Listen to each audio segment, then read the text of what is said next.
ہمارا آج کا مشاہدہ یہ ہے کہ ہم تبلیغ بھی کرتے ہیں تو اگلا چڑھ جاتا ہے، وہ ہم پر فتوے لگاتا ہے، ہمیں کافر کہتا ہے، وہابی کہتا ہے، مختلف طرح سے ہماری وہ رد کرتا ہے بات کو۔ کیوں؟ میں یہ سمجھتا ہوں کہ جو قرآن کریم کا اور انبیاء علیہ الصلوۃ والسلام کا طریقہ ہے ہم اس کے مطابق نہیں کرتے۔ قرآن کسی کو فتح نہیں کرنا چاہتا، نبی کسی کو محکوم نہیں کرنا چاہتا، نبی اپنی بات اس لیے نہیں منوانا چاہتا کہ میری بات تم پر مسلط ہو جائے اور تمہاری بات کم پڑ جائے اور میری شان بلند ہو جائے، تمہاری نہیں۔ اس کا شان تو اللہ نے جو اسے شان عطا کی ہے وہ ہے، وہ اس درد اور اس محبت سے بات کرتا ہے جس سے دوسرے کا بھلا مطلوب ہوتا ہے، اور ہم تبلیغ بھی کرتے ہیں تو اس انداز سے کرتے ہیں جیسے ہم دوسرے کو شکست دے کر اپنے آپ کو اس پر فاتح کے طور پر مسلط کرنا ہے۔ دونوں باتوں میں بہت فرق ہے، بات ایک ہی ہے لیکن انداز بدل جائے تو اثرات بدل جاتے ہیں۔ ہماری تبلیغ کا زیادہ رد کیوں ہوتا ہے، ہم سے ہر کوئی کیوں لڑتا ہے؟ اس لیے کہ ہم بات اس انداز میں کرتے ہیں جیسے تم بیوقوف ہو، جاہل ہو، تم بدکار ہو، فاسق ہو، فاجر ہو، میں بڑا پارساں ہوں، میں اپنی بات تمہیں بتاتا ہوں، تمہیں تو کوئی شعور ہی نہیں ہے تو میں تمہیں بتا رہا ہوں۔ نہیں،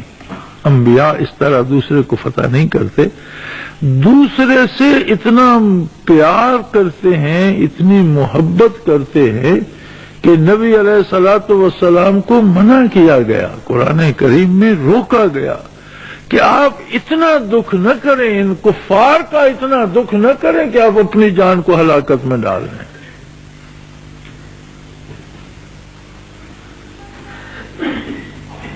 قد جاءکم رسول من انفسکم عزیز علیہ ما عنتم، آپ میں وہ رسول آیا ہے کہ ٹھوکر تمہیں لگتی ہے دکھ اسے ہوتا ہے، عزیز علیہ ما عنتم، اور یہ خطاب اولاد آدم کو ہے، مومن کافر سب اس میں شامل ہیں کہ ٹھوکر تمہیں لگتی ہے، درد میرا نبی محسوس کرتا ہے، حریص علیکم، دو عالم سے بے نیاز ہے، لیکن لوگوں تمہارے معاملے میں تو ہرس کی حد تک چلا گیا کہ تمہیں اللہ کے غضب سے بچا لے، زیادہ سے زیادہ کو بچا لے۔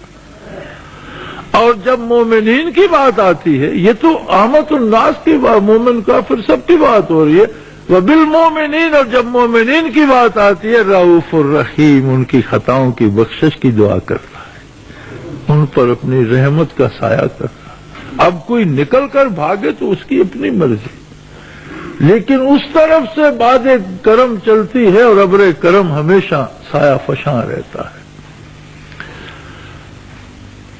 تو یہ سلیقہ یوں ہی نہیں آتا، یہ باتوں سے نہیں آتا، سمجھانے سے نہیں آتا، یہ آتا ہے اگر بندے کی ذاتی آشنائی رب العالمین سے ہو جائے۔ بے دیکھو، مکے والے بگڑ گئے آقا انعامدار صلی اللہ تعالی علیہ وسلم سے، کمال ہے، بتوں، پتھر کے بتوں کو پوج رہے ہو اور محمد الرسول اللہ صلی اللہ علیہ وسلم کی بات نہیں مانتے ہو، جس کا نہ جمال ظاہری میں کوئی ثانی ہے، نہ بات کرنے میں جس کی کوئی مثل ہے، حسن کلام، حسن گفتار اور حسن لب و رخسار بے مثل و بے مثال ہے، بہت حسین و جمیل، ایک رئیس گھرانے کا چشم و چراغ، جب بات کرتا ہے تو پھول جھڑنا تو ایک معمولی سی بات ہے، انوارات برستے ہیں، نور کی بارش برستی ہے۔ کیا ہو گیا مکے والوں کو؟ عادی تھے مجسم خداؤں کو پوجنے کے، اگر محمد الرسول اللہ کہہ دیتے کہ مجھے سجدے کرو تو مجھے یقین ہے کہ ہر مشرک پتھر کی نسبت محمد صلی اللہ علیہ وسلم کو سجدہ کرنا آسان سمجھتا۔ آپ تھے ہی اس قابل، آپ کے معجزات عالی، آپ کے قصائد عالی، آپ کے انداز عالی، آپ کا رخ انور، آپ کا جمال علی، ہر بات اس بات کا تقاضا کرتی تھی کہ قدموں پہ سر رکھ دیا جائے، اور شاید مکے کا کوئی شخص بھی مخالفت نہ کرے۔ لیکن عجیب بات ہے، یہ عجیب بندہ ہے یار، ایک کالا حبشی غریب فقیر غلام آتا ہے اور اسے کہتے ہیں میں بھی اللہ کا بندہ اور اس کا رسول ہوں، اور تو اللہ کا بندہ ہے، میرا کام تجھے اللہ سے روبرو کرنا ہے، میری عبادت نہ کر، میرے ساتھ میرے پہلو میں کھڑا ہو جا، میں اس بارگاہ میں سجدہ ریز ہوتا ہوں، تو بھی سجدہ ریز ہو جا اور اپنی بات خود کر لے۔ یہاں آ کر وہ پھنس جاتے تھے کہ بھئی یہ کون سا خدا ہے جس کا یہ بھی اتنا کرتا ہے کہ خود سر منہ پہ سر رکھ کے سبحان ربی الاعلیٰ کہتے ہیں، اور آنے والے کو خدا آشنا کر دیتا۔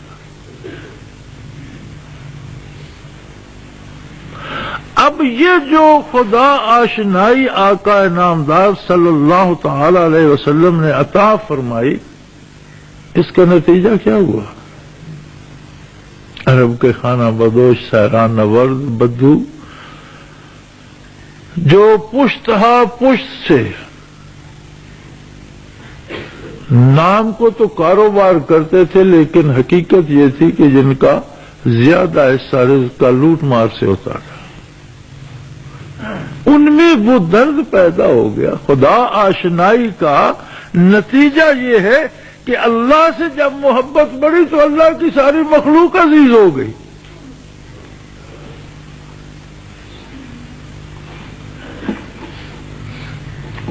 پائے سگ بوسید مجنوں، پائے سگ بوسید مجنوں، خلق گفتہ ہی چبود، گفت ہی سگ گاہے گاہے کوئے لیلا رفتہ بود۔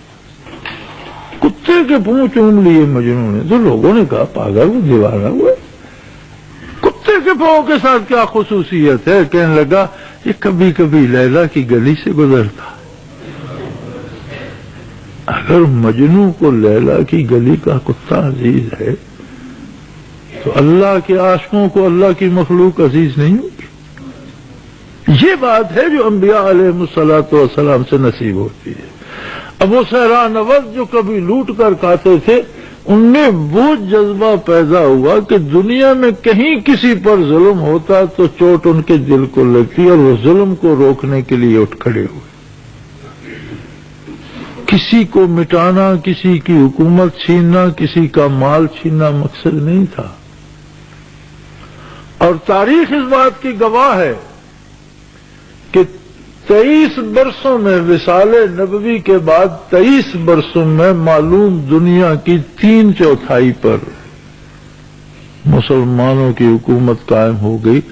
جس میں ہر کافر کو بھی انصاف ملا، صرف مومن کو نہیں۔ کسی کافر عورت کی چیخ سنائی نہیں دیتی، کسی کافر بوڑھے کی آہ سنائی نہیں دیتی، کسی کافر بچے کا آنسو ٹپکتا ہوا سنائی نہیں دیتا۔